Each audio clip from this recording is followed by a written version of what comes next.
ऐ ज़मीन और आसमान के मालिक, सृष्टि को बनाने वाले परमेश्वर, हम तुझ पास आते हैं प्यारे खुदावंद। तूने हमें बनाया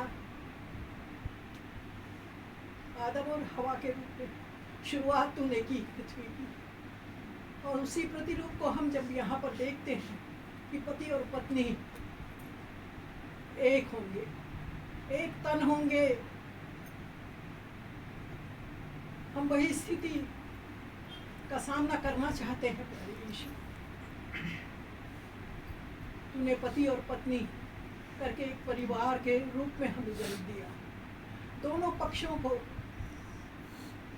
तेरी रहनुमाई में आगे बढ़ना है। रहनुमाई तभी आ सकती है जबकि हम परमेश्वर के वचन को पहचाने, उनको जाने, पढ़ें और उसके अनुरूप अपने कार्यक्रम को प्रदर्शित करें। एक दूसरे के प्रति सबसे बड़ी चीज़ है प्रेम। प्रेम परमेश्वर है, प्रेम यीशु है, प्रेम परिवार है। बिना प्रेम के वो चट्टान में नहीं रुक सकता। वो रेतीली भूमि में वो घर बना है, चट्टान वाला घर बनाना है। वो चट्टान सब कुछ सहता है। वो चट्टान आंधी तूफान को सहता है, पानी को सहता है। आज स्त्री को सहनशील बनना है। स्त्री को सारे परिस्थिति में समायोजन के रूप में अपना प्रतिरूप दुनिया को दिखाना है, क्योंकि प्रभु तूने पति और पत्नी को इसलिए उत्पन्न किया ताकि वो अनेक बच्चे पैदा हों, पूरी प्रजा पैदा हो, और अपनी प्रजा को बनाने के लिए उसने आशीष दी। क्योंकि ये पवित्र विवाह है, ये कोई ऐसा सांसारिक विवाह नहीं है। इस पवित्र विवाह में परमेश्वर पवित्र के सामने हम जब वो बेटी और उनका पति जब खड़े होते हैं, तब हम जानते हैं कि एक दूसरे के लिए हमें सब मरने में, तकलीफ़ में, परेशानियों में हम साथ देंगे, एक दूसरे से वाचा बांधते हैं।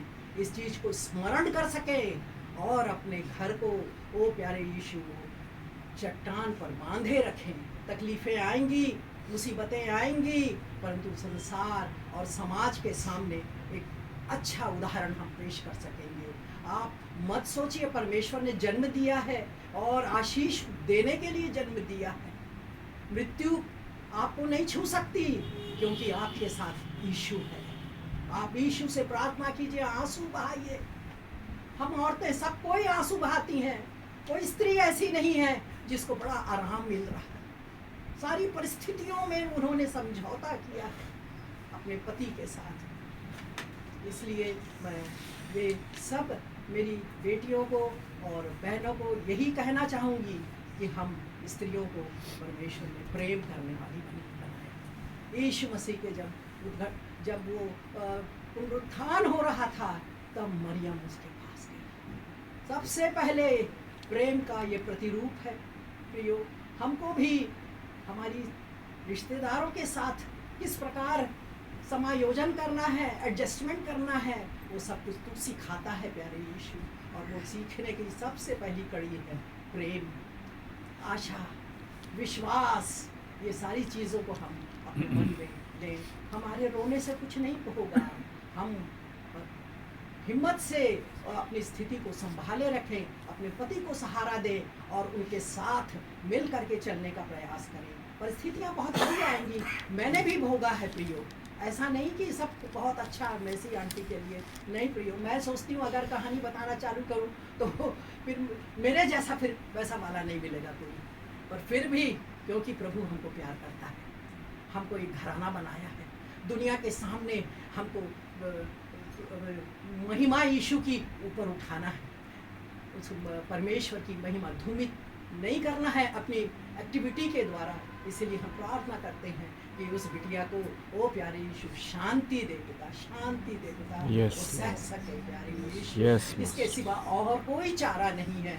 तो प्रश्न और उसका प्रति उत्तर देना, ये सब कुछ नहीं है। ये तो सांसारिक चीज़ है जो शैतान कराता है, और हमको शैतान को दूर रखना है और अपने मन में वो ये कहना कि मैं जीवित रहूंगी और यीशु के लिए जीवित रहूंगी, अपने पति के लिए नहीं और किसी के लिए नहीं, मैं यीशु के लिए जीवित रहूंगी। यही वो आशा वो बांध लें। और मैं तो यही चाहूंगी एक बुजुर्ग होने के नाते कि हमारी सारी बहुएं और सारी बहनें इस चीज़ को संभालें कि हर कोई इसका मरीज है, कोई नहीं है, कोई स्त्री ऐसी नहीं है जो सब 100% उसको सारा सुख मिल रहा है, वो सह रही है, वो दुनिया के सामने नहीं बता रही है, क्योंकि प्रभु को ठोकर लगेगी, यीशु मसीह को ठोकर लगेगी जब लोग सुनेंगे। इसलिए यीशु को आप ही प्यार कर सकते हो, यीशु से आप गुहार लगा सकते हो, यीशु तो आपको शांति देगा, आपके पति को शांति देगा, आपके रिश्तेदार जो शैतान के ग्रिप में आ चुके हैं या फिर क्या परिस्थिति है हम तो नहीं जानते, परंतु तू इस चीज़ पर ओ प्यारे यीशु, वो छोटी ये बिटिया है मेरी उम्र के हिसाब से, उसको शांति देगा पिता, और वो कभी नहीं कहेगी कि मैं मरने वाली थी। मरना तो शैतान को है, यीशु को नहीं मरने का। हम तो यीशु के बेटे और बेटियां हैं, आप बेटी हैं उसकी यीशु के, आपको यीशु प्यार करता है। प्यार यीशु, हालेलुया। तू मदद कर इस बिटिया को, इसको शांति दे और वो अकेले में दुआ करती रहे और सहने की शक्ति, नम्रता दे और उसको सहने की शक्ति दे, उसको प्रत्युत्तर उसका आंसर ना दे, नहीं आने दे रही तो वहीं बैठ जाए और दुआ करे, प्रभु उसके दिल में प्रेम डाल प्रभु, मैं यही नहीं हटूंगी। प्रेम सबको पिघला देता है। इसलिए प्यारे यीशु इस बच्ची के साथ हो, इस परिवार के साथ हो, और मैं जानती हूँ कि यदि वो ईश्वर के दामन को पकड़े रहेगी जैसा मरियम पकड़े रहती थी। ओ मरियम और मार्था के बीच में मरियम बैठी रहती थी उसके पैरों में, इतनी कीमती उसने इत्र उसके पैरों में डाला, बालों से उसे पोछा, परवाह नहीं थी कितना पैसा खर्च होगा, क्योंकि वो प्यार करती थी, परमेश्वर के वचन को सुनना चाहती थी। तो ऐसे ही ये जो बिटिया है वो भी परमेश्वर के वचन को पढ़े, बाइबल को पढ़े, 1 बार 2 बार 3 बार 4 बार पढ़े, और मैं विश्वास करती हूँ कि परमेश्वर उसको चुनेगा। वो तो पहले से चुनी हुई है, तुमको पहले से ही माता के गर्भ से चुना गया है, इसलिए तुम जीवित हो, तुम जीवित रहोगी और पर प्रभु के लिए जीवित रहोगी और किसी के लिए नहीं।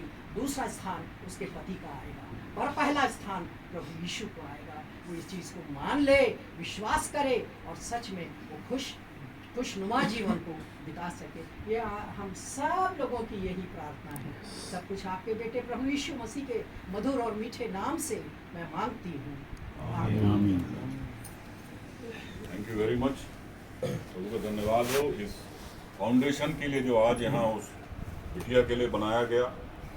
कि हम सब चूंकि मसीह के खून से खरीदे हुए हैं, तो all of us have to realise कि ये जो सिचुएशंस हैं ये शैतान हमारे जीवन में लाता है,